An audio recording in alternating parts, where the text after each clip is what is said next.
বিএনপির কিছু ভাইয়েরা তারা ভারতের বিএনপি করতে চায়। এখানে যেভাবে নির্বাচনের রোডম্যাপ ঘোষিত হয়েছে আমরা খুবই খুশি, আমরা গণতান্ত্রিক পথে যাচ্ছি, কিন্তু তার সাথে সাথে আমাদের বিচারের রোডম্যাপ কোথায়, আমাদের মৌলিক সংস্কারের রোডম্যাপ কোথায়? ছিলাম যে একটা উচ্চকক্ষ হবে, নিম্নকক্ষ হবে, নিম্নকক্ষে সাধারণ ভোট হবে, উচ্চকক্ষে একটা আনুপাতিক হারে হোক, যেভাবে হোক আপনারা ঠিক করেন।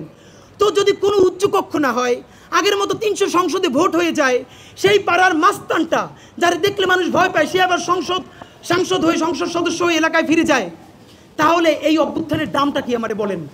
এবং বাংলাদেশের বড় রাজনৈতিক দলগুলো, বিশেষ করে বিএনপির কিছু ভাইয়েরা, তারা বিএনপির না শহীদ জিয়ার বিএনপি করে, না তারা খালেদা জিয়ার বিএনপি করে, তারা ভারতের বিএনপি করতে চায়। তারা ঘুরে ফিরে সেই পুরনো বন্দোবস্তের উপরে থাকতে চায়। আপনাদেরকে একটা কথা মনে করাই যায়, আমাদেরকে বিএনপির শত্রু হিসেবে চিহ্নিত করতে চায়। বাংলাদেশ প্রশ্নে বিএনপি যতখানি বাংলাদেশের, আমরা ততখানি বিএনপির পক্ষে। আমাদের চেয়ে আমরা বিএনপির মাখন খাই না, না খেয়েই আমরা বিএনপিকে ভালোবেসে সমালোচনা করি, বিনিময়ে বিএনপি শুধরাইছে কিনা দুইটা প্রমাণ বলি। আপনাদের সামনে বসে দুদু ভাইয়ের সমালোচনা করেছি, বিএনপি তাকে শোকজ করেছে না? এরকম অনেকগুলো ঘটনা আছে, ভালোবেসে সমালোচনা করেছি এবং তারা শুধরে নিয়েছে। প্রেসার গ্রুপ হিসেবে তো এটাই আমাদের দায়িত্ব। আপনারা কি চান, প্রেসার গ্রুপ ইয়া হিসেবে রাত্রিরে আপনাদের কাছ থেকে খাম নিয়ে আসবো আর এখানে সংবাদ সম্মেলনে এসে চুমু খাবো? তাহলে আমরা কি সেই প্রেসার গ্রুপ? আপনাদের কাছে স্পষ্ট বলতে চাই, এই নির্বাচনে ভোটার কারা আপনারা সাংবাদিক বন্ধুরা ভালো করে জানার কথা। এখন পর্যন্ত হালনাগাদ হয় নাই। 2018 নির্বাচনে যে হালনাগাদ হয়েছে, তাতে টোটাল ভোটের 18 থেকে 29 যাদের বয়স, এটা খুব মনে রাখা দরকার আমাদের। বিএনপি, জামাত ইসলামী, অপরাপর রাজনৈতিক দল, আপনাদেরকে আমরা এখন হুমকি দিব, মনে রাখেন।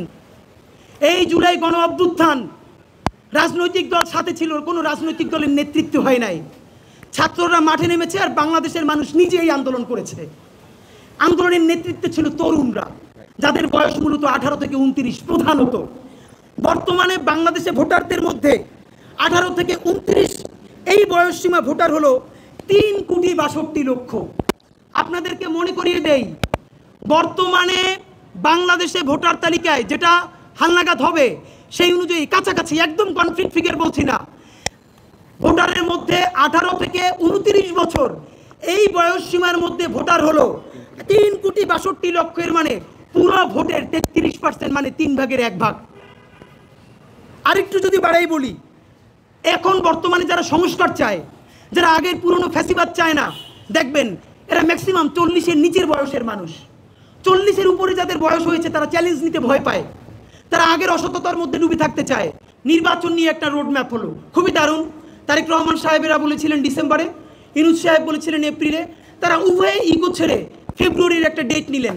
আমরা যতদূর জানতে পেরেছি 12ই ফেব্রুয়ারি হয়তো জাতীয় নির্বাচন হবে। তো জাতীয় নির্বাচন হলে তার কমপক্ষে 3 মাস আগে তফসিল হবে এবং এখন থেকে এই নির্বাচনী ডামাডোল বাজতে শুরু করবে। আপনারা মিডিয়ার ভাইয়েরা আজকে যারা এখানে জুলাইয়ের সনদের কথা শুনতে আসছেন, আপনারাও 2 মাস পর আসবেন না, কারণ তখন আপনারা সারা দেশে নির্বাচনী ক্যাম্পেইনে প্রচারণা শুরু হয়ে যাবেন। তো আপনাদের মধ্যে যেই সাংবাদিক জুলাইকে কাভার করতে গিয়ে বুলেটবিদ্ধ হয়েছেন, আপনার ক্যামেরা ভেঙে ফেলেছে, আপনি চাকরিচ্যুত হয়েছেন, আপনার সেই রাষ্ট্রের মালিকানা কোথায়? আপনার রাষ্ট্রের মালিকানা কোথায় যাবে? সুতরাং আমাদের একটাই কথা, এখানে যেভাবে নির্বাচনের রোডম্যাপ ঘোষিত হয়েছে আমরা খুবই খুশি, আমরা গণতান্ত্রিক পথে যাচ্ছি, কিন্তু তার সাথে সাথে আমাদের বিচারের রোডম্যাপ কোথায়? আমাদের মৌলিক সংস্কারের রোডম্যাপ কোথায়? খুনি হাসিনার কেবল ট্রায়াল শুরু হয়েছে, শত শত হাজার হাজার গুন্ডাগুলো বিদেশে বসে মৌজ করে, দেখেন কি ভয়াবহ ব্যাপার। বাংলাদেশের হাজার হাজার কোটি টাকা পাচার করে ইংল্যান্ডে নিয়ে গেছে। ডক্টর ইউনূস বিদেশ যাচ্ছেন, সেখানে তার বিরুদ্ধে মিছিল করছে, টাকাগুলোও ফিরিয়ে আনা যাচ্ছে না। এই হলো এখন পর্যন্ত তাদের ইকোনমিক সোর্স। আপনি তাদের আর্থিক শক্তিতে ভাঙতে পারেন নাই, অর্থ উদ্ধার করতে পারেন নাই, এখন পর্যন্ত একটা গণহত্যাকারীর বিচার করতে পারেন নাই। তার আগে আপনি নির্বাচনের ট্রেন ছেড়ে দিবেন, তাহলে এই 1500 শহীদের রক্তের সাথে, তার বাবা মার সাথে আপনি কিভাবে মুখ দেখাবেন বলেন? শুনেন, মনে রাখেন, মির্জাফর বিজয়ী হয়েছিল, কিন্তু মির্জাফরের কবরে মানুষ থুথু দেয়, কেউ গোলাপ দেয় না। লড়তে লড়তে আমাদের হাজী শরিয়তুল্লাহ, হাজী তিতুমির, আমাদের মঙ্গল পাণ্ডে, সূর্য সেনেরা, প্রীতিলতারা, তারা জীবন দিয়েছে। মনে রাখেন, জিত খালি জীবন না, লড়াইটাই জীবন। ঠিক। আপনারা আজকে যে সাময়িক 5 বছরের ক্ষমতার জন্য জয়ী হতে চান, আল্লাহ না করুক, যদি জুলাইয়ের গাদ্দার হিসেবে বিবেচিত হন, আপনাদের কবরে গণমানুষ গিয়ে থুতু নিক্ষেপ করে আসবে। ঠিক। আর যদি জনতার পক্ষে থেকে লড়াই করতে করতে ভারতীয় আধিপত্যবাদের কাছে হেরেও যান, মরেও যান, আল্লাহ রাসূলে বিশ্বাস করলে শহীদ হিসেবে কবুল হবেন।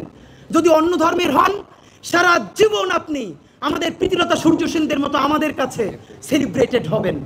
সুতরাং সিদ্ধান্ত নিন আপনি কার পক্ষে যাবেন।